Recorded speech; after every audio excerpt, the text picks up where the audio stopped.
Welcome to It's Beyond the Food podcast, my sisters. I'm your host, Stephanie Dodier, and welcome back to another edition of Coach Corner. Now, before I get into Coach Corner, I just want to update many of you who are seeing a different background. So if you're watching on YouTube, you're probably noticing that this is not my regular office.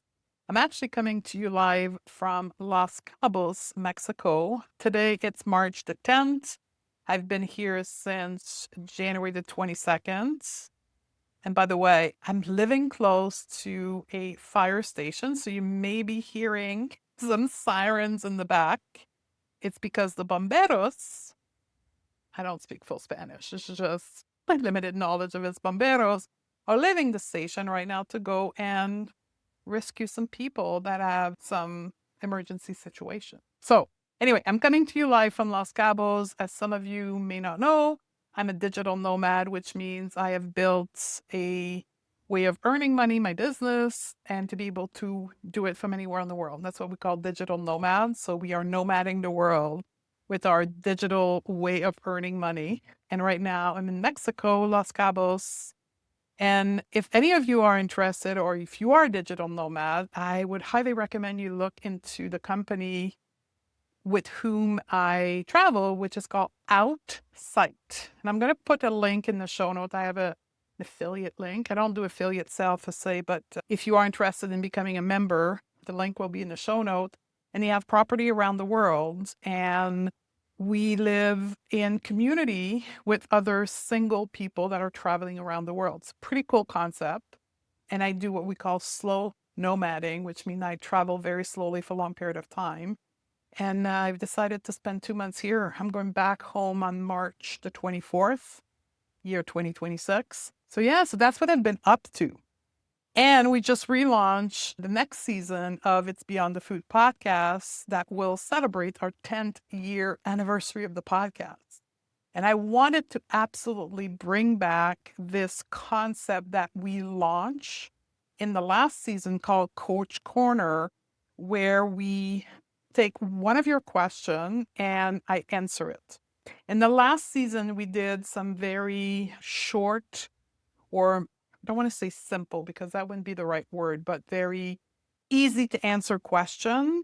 And so we were able to fit 2 questions in one podcast episode. This time I'm going to take more complex questions that require more of an in-depth answer.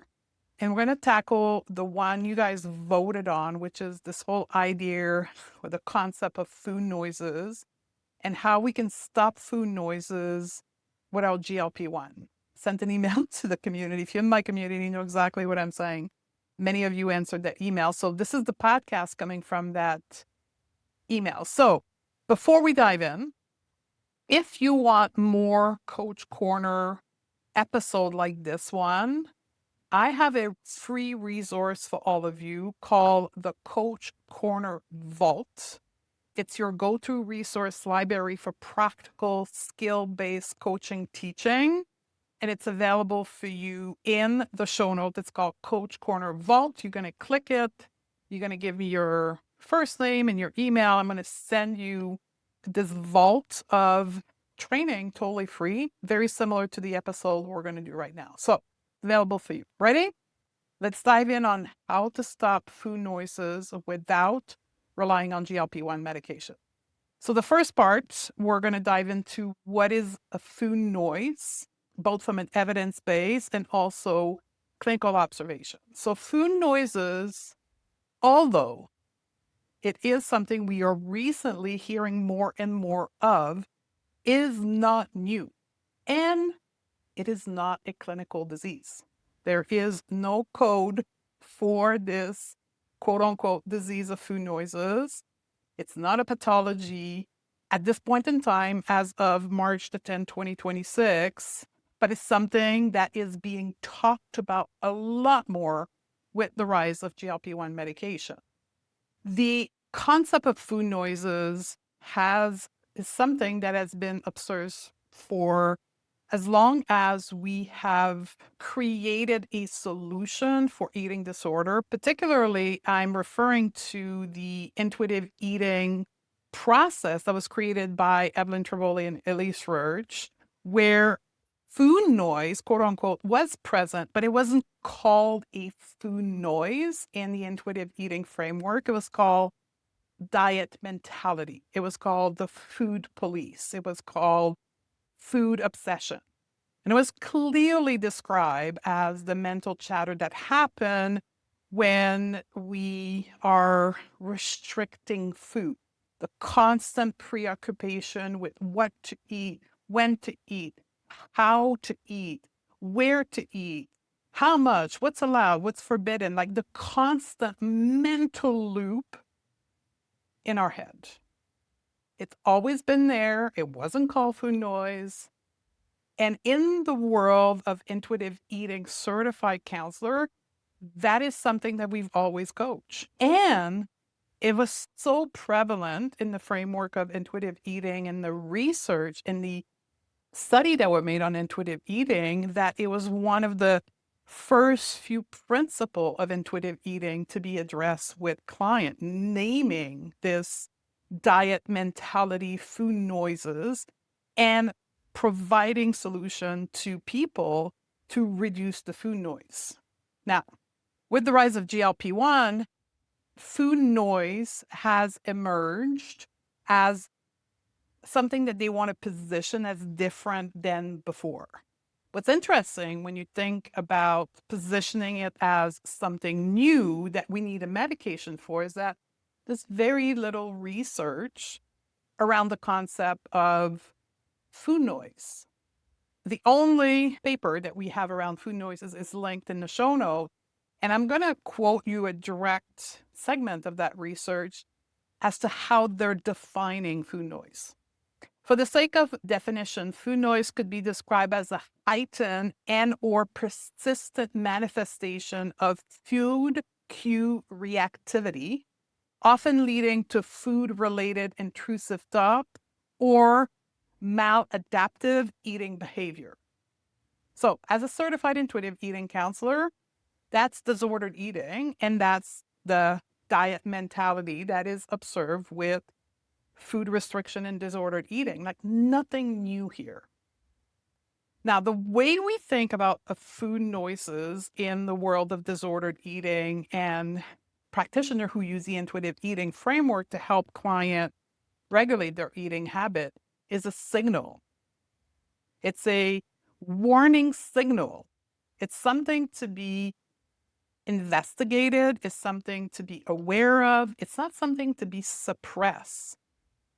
And unfortunately, that's exactly what that GLP medication does. And that's why patients who are taking GLP-1 are so vastly positively surprised to find that you can live without all that food noise, that mental chatter in their mind, because that's partly what GLP-1 does, is tuning out that signal that the body is sending because the people are hungry, starving, restricting food. Because that's what the diet mentality or the food police is. It's a signal from the body. Call it a 911 cue to say, oh my God, we are physically hungry. Oh my God, we can't have the food in front of us. Oh my God, we're bad for wanting the food in front of us. That's what this whole food noises does, and GLP-1 suppress that.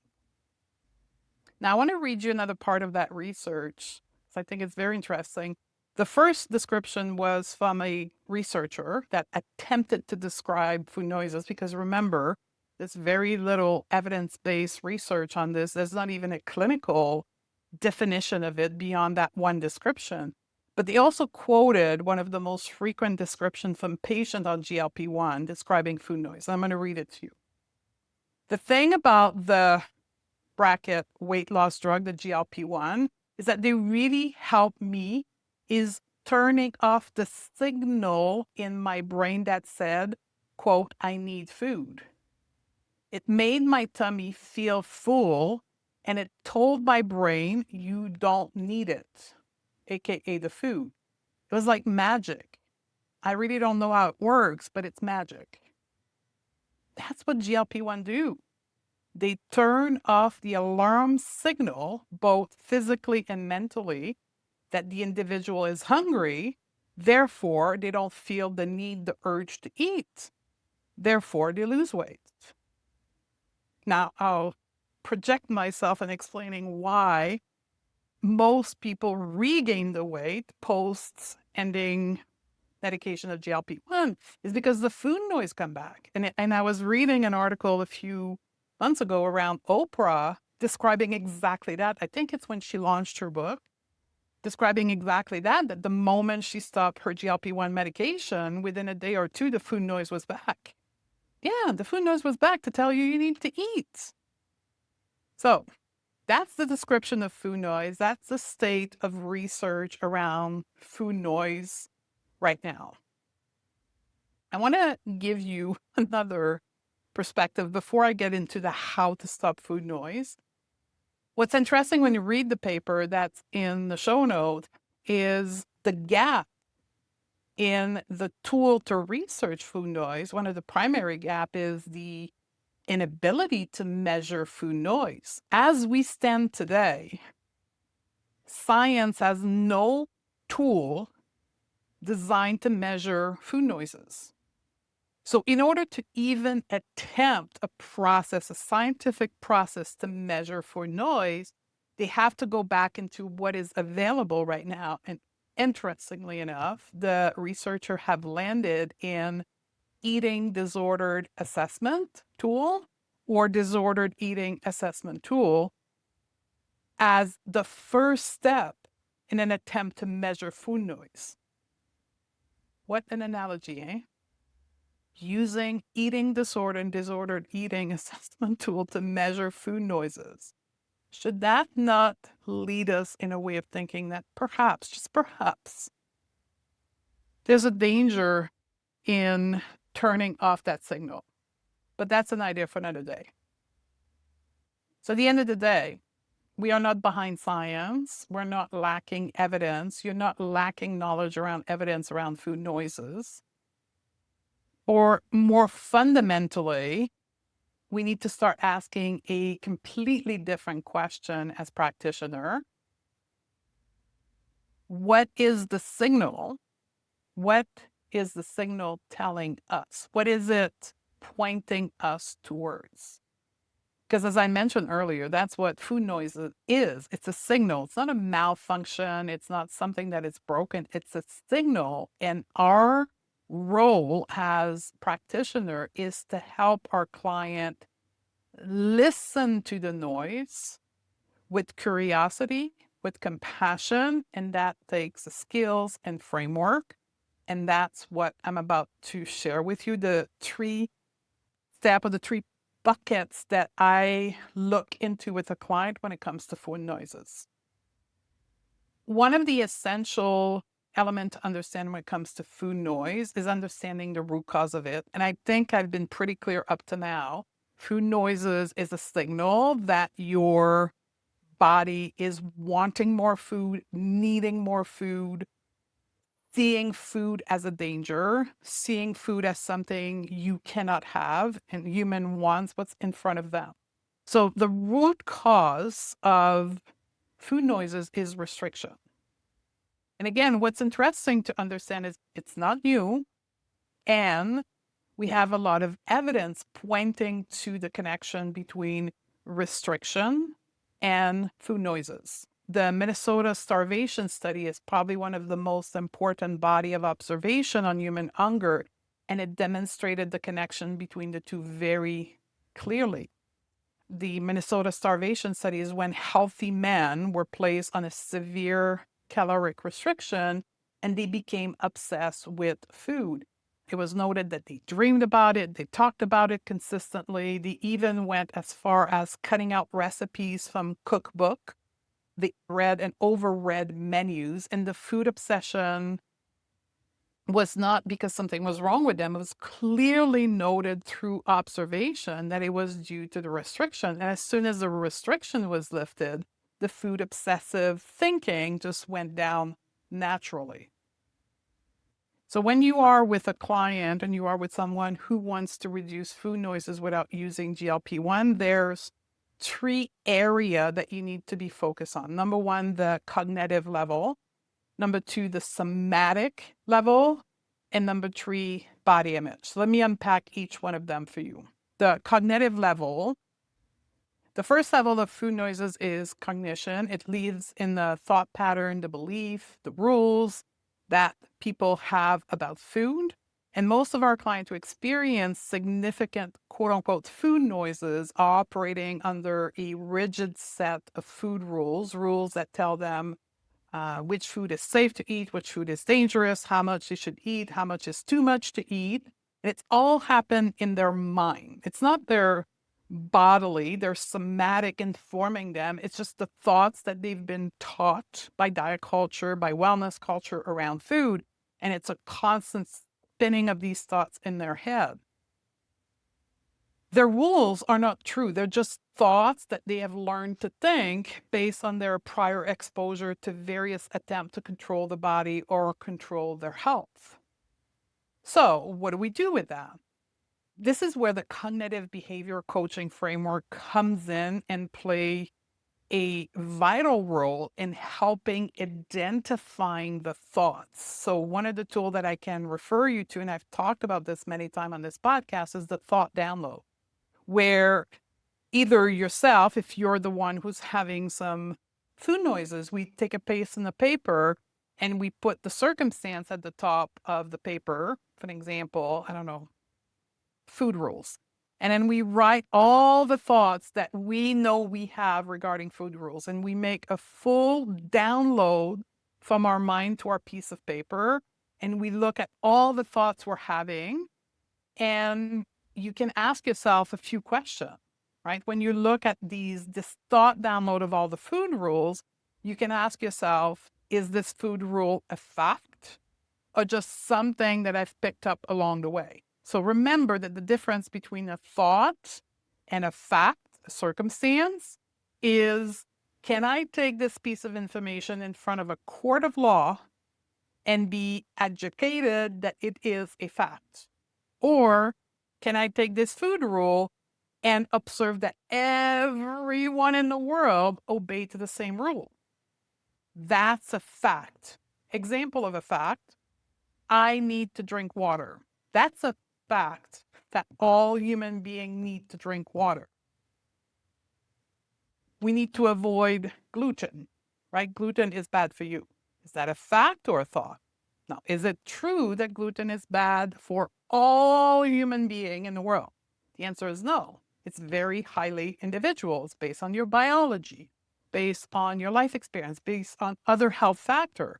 So that's a thought. The thought that you have around gluten, is it based in fact in which you've been diagnosed with the celiac disease, or it's just an observation of thought that you have heard?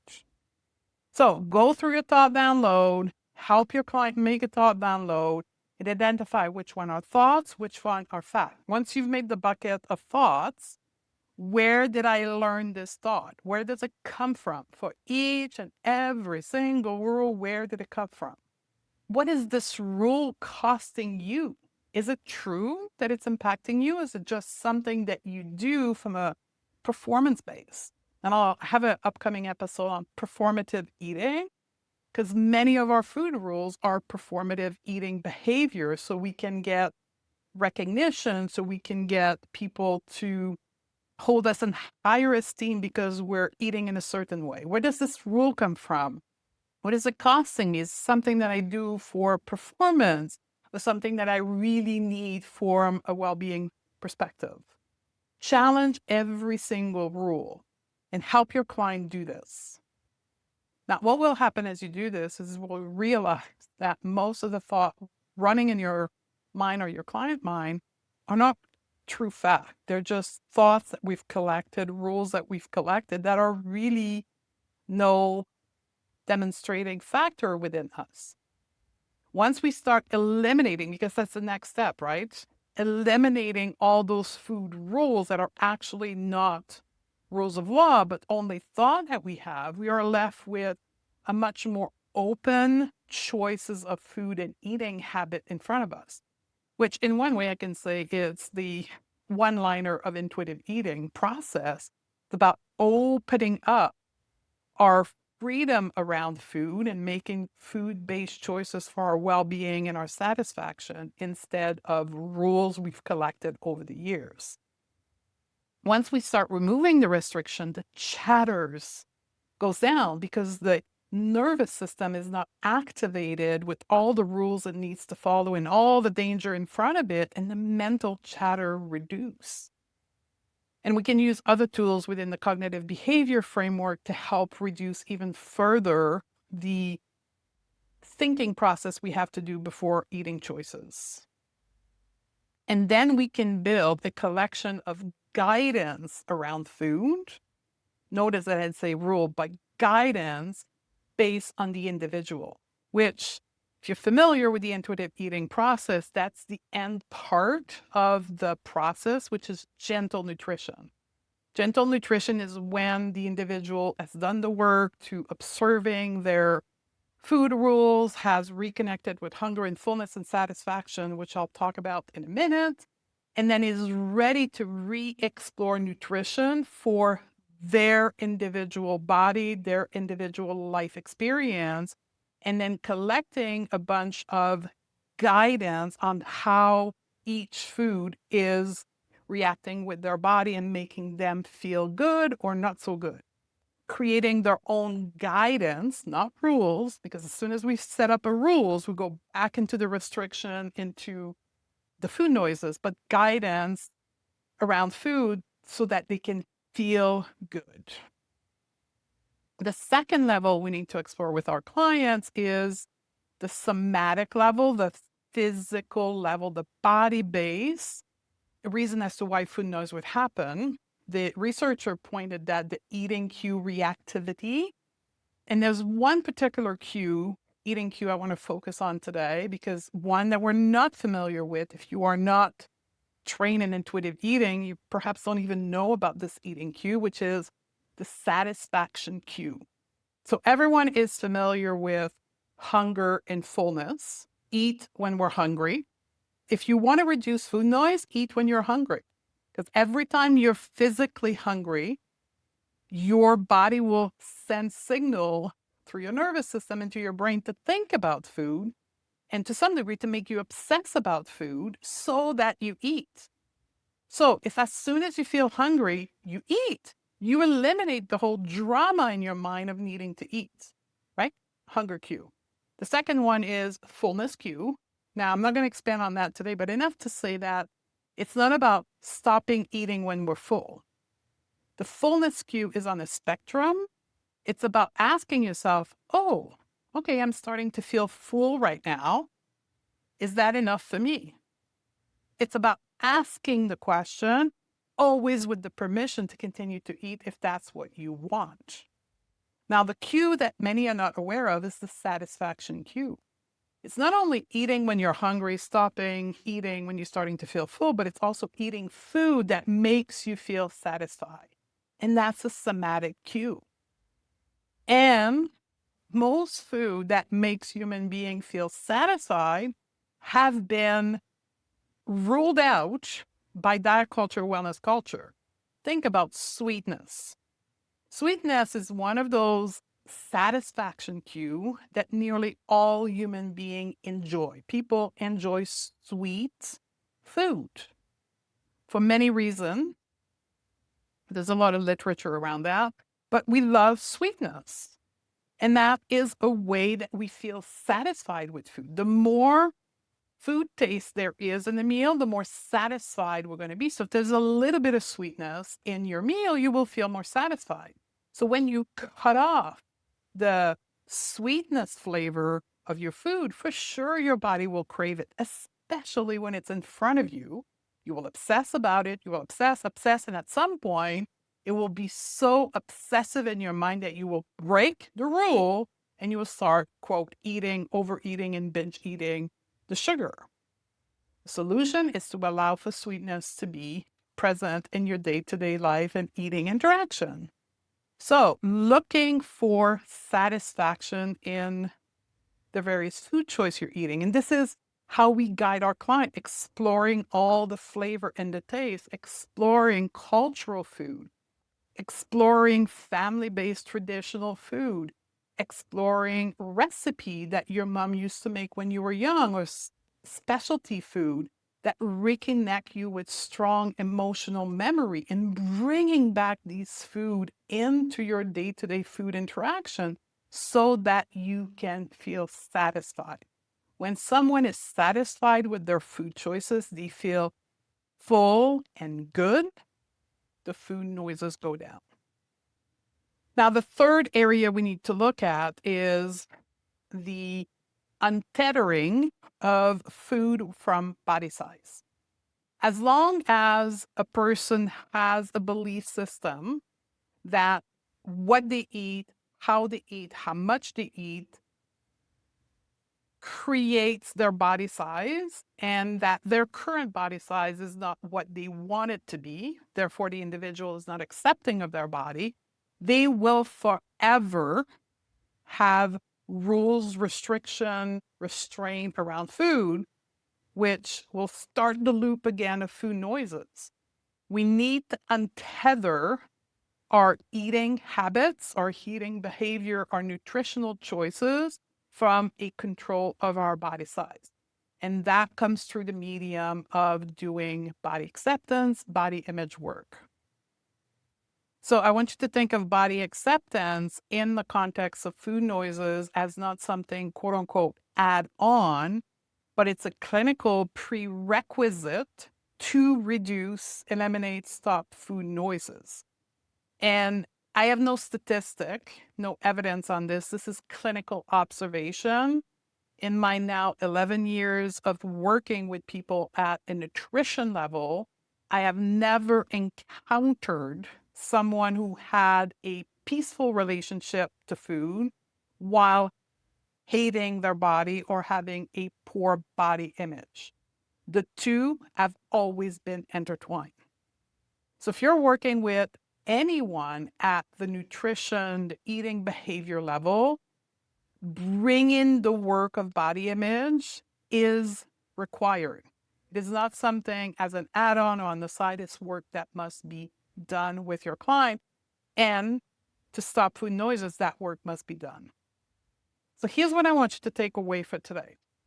Food noises is diet mentality, food police rebranded under a new name. It's a signal from the body that needs to be listened to, and investigation must be done. GLP-1 medications suppress that signal. Coaching resolves the cause. As a non-diet practitioner, there's a 3-level framework that must be in place for you to address food noises: cognitive level, somatic level, and the body image untethering from food choices and eating behavior.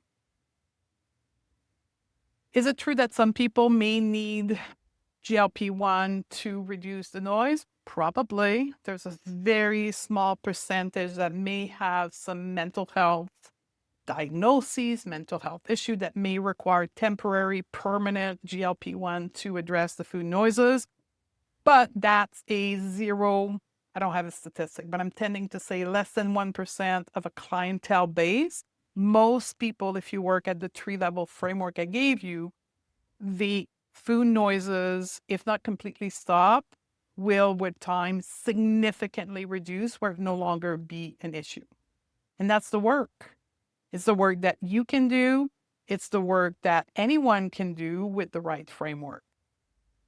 If today's episode made you realize that's the kind of coaching you need for yourself or that you want to do, that's what we do in my world. We go beyond the food to address food noises at the root causes in this case. And we have 2 places where you can come and work with us: the groundwork, which is the baseline work that we need to do with the Beyond the Food method.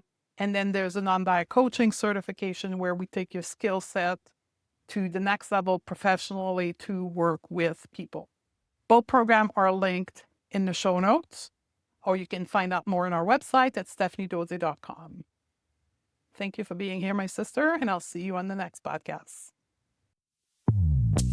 If this resonates with you, the next step is The Groundwork, my Beyond the Food foundational program for health professionals ready to go beyond the food and rethink how they approach nutrition, eating, and health behavior, starting with themselves.